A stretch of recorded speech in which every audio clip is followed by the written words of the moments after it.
Je vais vous présenter un cours qui n'est pas un cours, qui est donc pour suivre les recommandations de la semaine dernière, qui est une présentation que j'ai faite au congrès de pneumologie il y a un mois à peu près, 2 mois. J'ai souligné les auteurs qui sont affiliés à MEFI ou à Vitrum, donc qui travaillent ici. Et c'est un travail qui a été fait en collaboration avec les centres de référence pour la mucoviscidose, adultes et pédiatriques, avec la pneumologie et puis bien sûr nous ici. Donc qu'est-ce qui a motivé ce travail? On est parti de trois données, je dirais. D'une part, Aspergillus fumigatus, donc vous avez bien compris qu'il y a une grande histoire d'amour entre Luminola parasito et Aspergillus. Donc c'est un pathogène majeur chez le patient qui est atteint de mucoviscidose, qu'on appelle aussi cystic fibrosis, donc qu'on va abrévier en CF pour le reste de la présentation. Aspergillus fumigatus peut être à l'origine d'un contact non productif, donc chez le sujet sain, la plupart d'entre nous, puisqu'on inhale chaque jour des centaines ou des milliers de spores sans aucun effet sur la santé. Aspergillus est aussi un allergène très, très puissant et assez, je dirais, versatile, et puis un agent infectieux important avec les aspergilloses invasives ou localisées. L'interaction entre Aspergillus et le système immunitaire est donc très intéressante dans la mesure où elle peut aboutir à des pathologies très différentes, mais souvent assez graves. Elle implique des médiateurs, IgE, IgG, et des cellules polynucléaires neutrophiles, lymphocytes, en fonction du domaine dans lequel les gens travaillent. Ils vont avoir une vision plus ou moins spécialisée de cette interaction.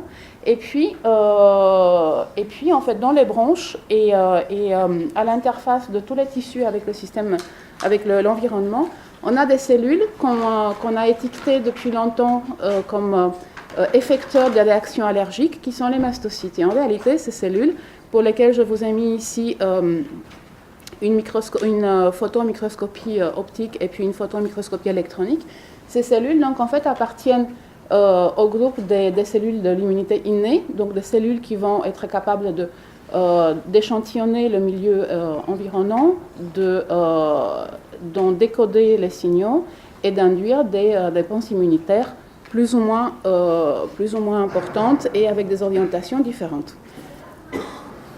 Alors, pourquoi les mastocytes avec Aspergillus ou avec la mucoviscidose? En réalité, il y a quelques données dans la littérature. Il y a plus de mastocytes dans le tissu pulmonaire des patients mucoviscidosiques, et je précise donc avant la transplantation, dans la mesure où ces patients souvent ont besoin d'une transplantation pulmonaire pour survivre à un moment donné de leur vie. Il est décrit une boucle inflammatoire entre le mastocyte, les ILC2, qui sont donc des cellules qui ont été décrites récemment, qui se comportent comme des lymphocytes Th2, mais avec la particularité de ne pas avoir besoin d'une stimulation spécifique. Donc c'est en gros une réponse adaptative qui a toute la finesse de cette réponse Th2, mais qui est dépourvue de la reconnaissance, du besoin d'une reconnaissance antigénique précise, et avec l'interleukine 9, cette boucle inflammatoire qui est décrite dans la réponse anti-Aspergillus est accentuée en cas de déficit en CFTR. Donc ce CFTR est le gène qui code pour le transporteur qui est déficitaire dans la mucoviscidose. Et chez le sujet sensibilisé à Aspergillus, donc il y a des IgE anti-Aspergillus, il existe des données montrant que le liquide de lavage broncho-alvéolaire active les mastocytes. Et donc ici, vous avez donc des données et puis des images avec les mastocytes, donc qui correspondent aux petits points rouges dans des bronches normales et dans du tissu pulmonaire de mucoviscidose. Alors, le mastocyte, à quoi il ressemble finalement? Mais il ressemble, vous avez vu, aux grosses cellules granuleuses que vous avez eues sur une diapo précédente. C'est une cellule qui possède de nombreux récepteurs, de nombreuses voies de signalisation, et qui reste encore assez peu explorée en dehors de l'allergie, malgré des progrès très importants depuis une dizaine, une quinzaine d'années. Donc les signaux qui peuvent être soit reçus, soit envoyés. Donc ici, j'ai schématisé en haut ceux qui reçoivent et en bas ceux qui l'envoient. Donc évidemment, vous avez les signaux IgE et IgG qui sont les mieux connus, en tout cas quand on n'est pas un spécialiste du mastocyte. Et dans les signaux qu'il va envoyer, vous avez le contenu des granules sécrétoires, donc des compartiments spécialisés qui contiennent l'histamine qui donne le choc anaphylactique et la tryptase qui est le marqueur qu'on utilise actuellement. Et puis vous avez des vésicules qui contiennent des cytokines, donc un grand nombre de cytokines, qui vont agir ensuite sur la boucle lymphocyte T, lymphocyte B, donc en orientant soit vers TH1, soit vers TH2, dans un environnement cytokinien que vous connaissez, conduisant ensuite donc, à l'activation des lymphocytes B, la formation de plasmocytes, et ensuite la production d'immunoglobulines qui vont être des IgG, des IgE, etc., selon le processus de commutation isotypique que je ne vous détaillerai pas ici. Alors, ce qu'on connaît chez l'homme, l'activation mastocytaire est associée aux effets des IgE, des IgG. Ce qu'on sait, c'est que les IgG, donc je commence par les IgG, ont un effet qui est a priori inhibiteur, principalement en inhibant les IgE, mais aussi un effet activateur dans certains cas par leur récepteur propre. Les IgE, à l'inverse, ont classiquement un effet activateur. Mais nous avons publié en 2018 dans une collaboration internationale avec, internationale avec Paris, mais en réalité donc internationale avec le réseau de recherche sur le mastocyte, un travail qui montre qu'on peut avoir la mise en place d'un contrôle, d'un rétrocontrôle négatif sur la dégranulation des mastocytes quand on a trop d'IgE. Donc en quelque sorte, quand on atteint un plafond, finalement on coupe l'activation positive classique. Et ce qu'on connaît depuis maintenant 2 ou 3 ans, c'est que dans l'histoire naturelle des allergies, donc allergie aéroportée comme allergie à Aspergillus, on a d'abord une réponse IgG avant d'avoir des IgE. Et cette réponse IgG est différente chez les patients qui vont être allergiques par rapport aux sujets qui vont rester normaux.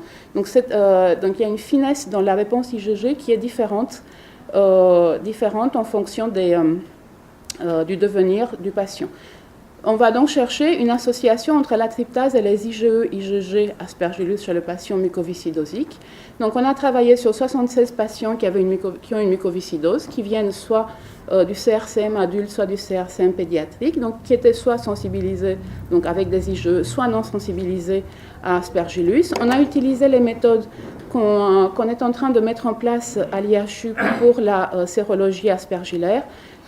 Les IgE aspergillaires qu'on fait déjà par cette méthode de fluoroimmunoenzymologie qui est déjà utilisée, et puis la tryptase avec la même méthode.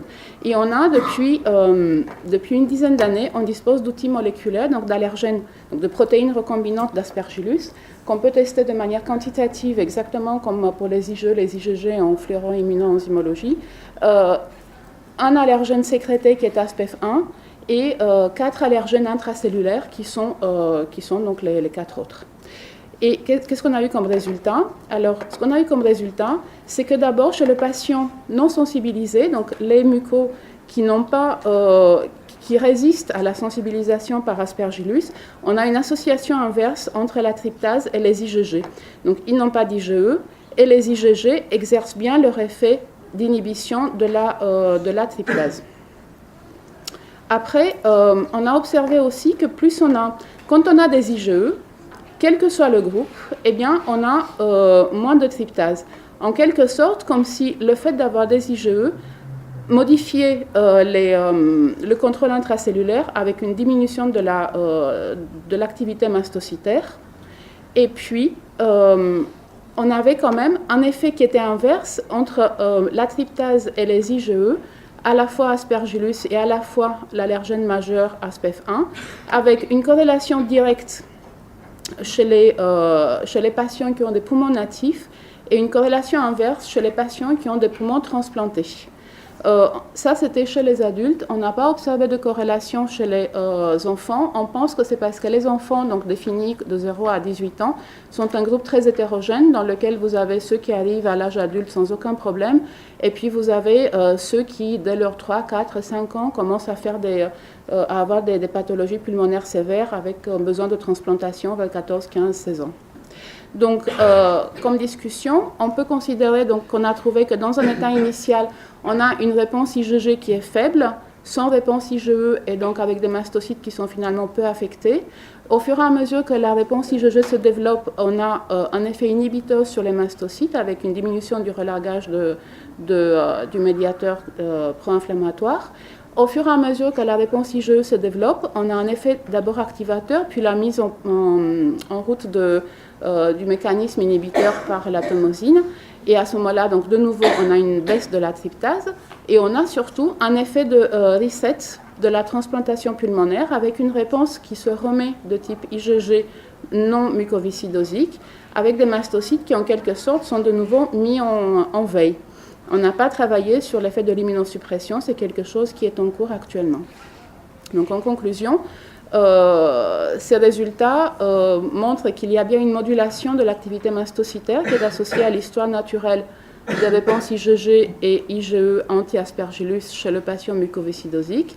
On touche du doigt, même s'il y a encore pas mal de travail à faire, la présence de boucles de régulation qui sont différentes selon le stade clinique. Et ce qui nous a paru très intéressant d'un point de vue clinique, on a un effet de reset avec la transplantation pulmonaire pour ce qui est du mastocyte.